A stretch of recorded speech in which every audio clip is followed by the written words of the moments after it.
I'm Dave Kassler, KE0OG, with another episode of Ask Dave, looking at some interesting features of the 20-meter HF band. I'm here to answer your questions about ham radio, and I'm gearing the responses to those new to the hobby. I appreciate the fantastic response to the last episode and ask you to continue to comment either on YouTube or on my website at ke0og.net or by submitting a question via ke0og.net/ask-dave. At the end of this video, I'll provide a link to subscribe. Today's video is motivated by questions from Justin Smith, AF7QN. Justin, thanks for your questions.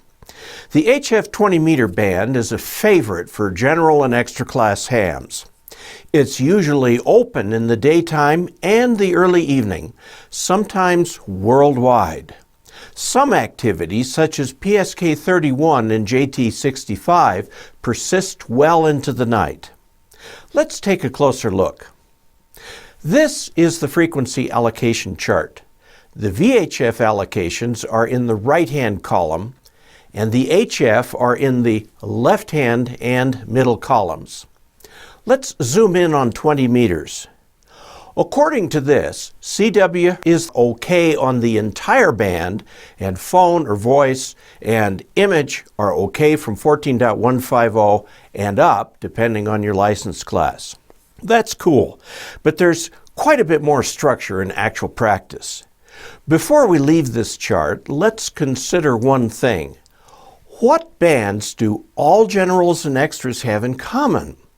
It's here from 14.025 and up and 14.225 and up.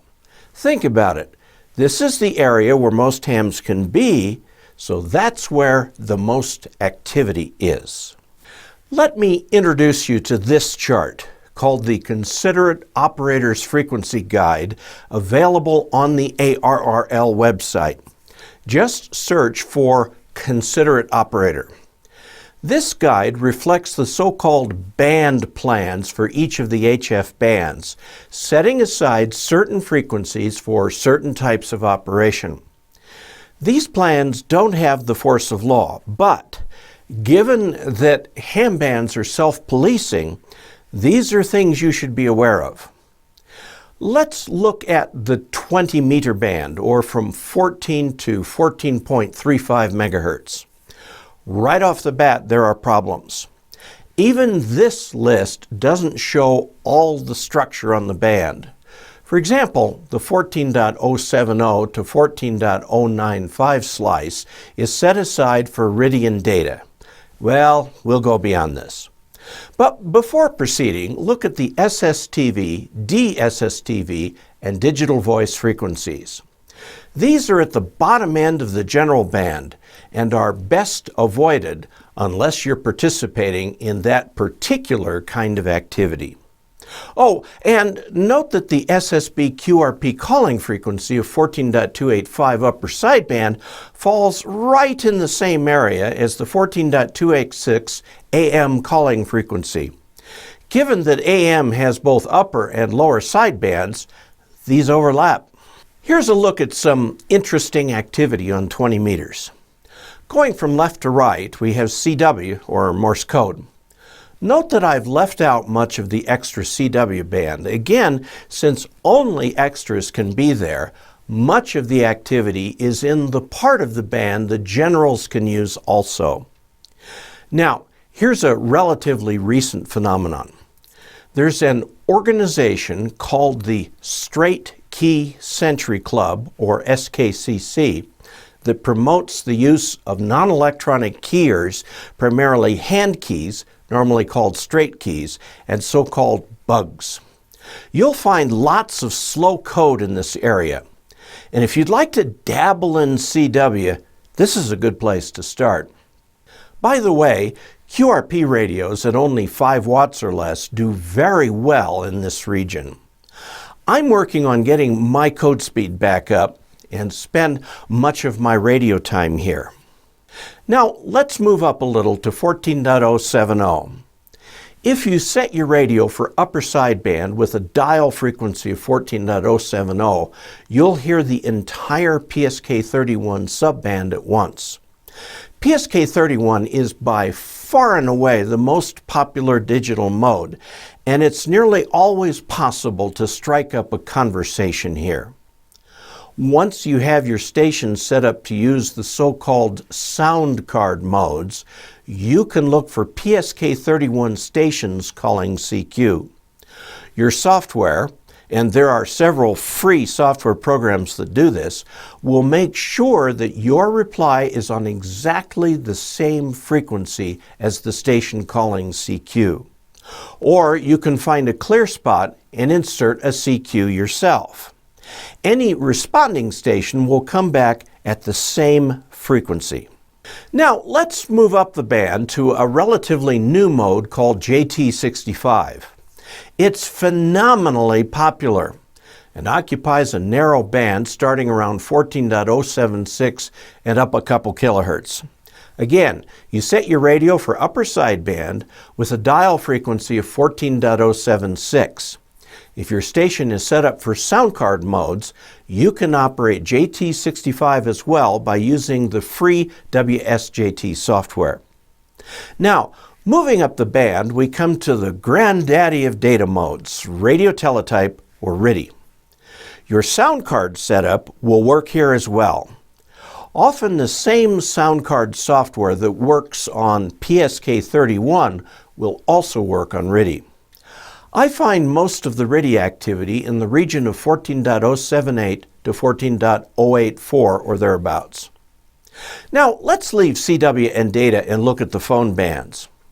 The extra phone band starts at 14.150, but as I mentioned, most activity is found in the general band, which starts at 14.225 megahertz. Note that the image modes, such as slow scan television or SSTV, are right at the bottom of the general band. By the way, if you're set up for sound card modes, you can operate SSTV by using the free SSTV software. So you'll do most of your calling and answering CQs on upper sideband from about 14.240 to about 14.295. There's a net on 14.300 called the Maritime Mobile Net, designed for hams at sea, but much of the time they're perfectly willing to have you join in their conversation. There's almost always activity on the Maritime Mobile Net. From 14.300 on up, there are often nets, sometimes conflicting, so I avoid it when calling CQ. Again, just like on digital, you answer a CQ on the calling frequency, and anyone answering your CQ will do likewise. Just one last thing. The term we use on HF is tuning across the band. HF is not channelized the way VHF FM is, so a scanner type approach, which just checks for activity on predefined channels, won't work here. Instead, if you want to call CQ, tune around starting from 14.240, looking for an open spot. Ask if the frequency is in use, and if not, call CQ. If after several tries you don't get an answer, keep moving up the band. Naturally, there are exceptions to these rules, particularly when there are active contests in progress. If there's a RTTY contest, for example, you may see RTTY signals spilling well out of its normal subband. You can find a list of contests in QST in the Contest Corral column every month. These can be lots of fun and an easy way to get QSOs. Thanks for tuning in for this episode of Ask Dave. I look forward to your questions and comments. What do you think of the format? Would you like something clarified? If so, please comment either on this video on YouTube or at my website at ke0og.net, or send a question via ke0og.net ask-dave. And do subscribe. And if you'd like to throw a little something in the tip jar, you can do so either the YouTube method or on my website. This week's picture is taken in the high Rockies, just a little south of here. That's Lake Como, and it's the headwaters of the Uncompahgre River. I took this picture from the road just a little to the east of Hurricane Pass, looking mostly northeast. It's a beautiful spot. Until next week, I'm Dave Kassler, KE0OG 73.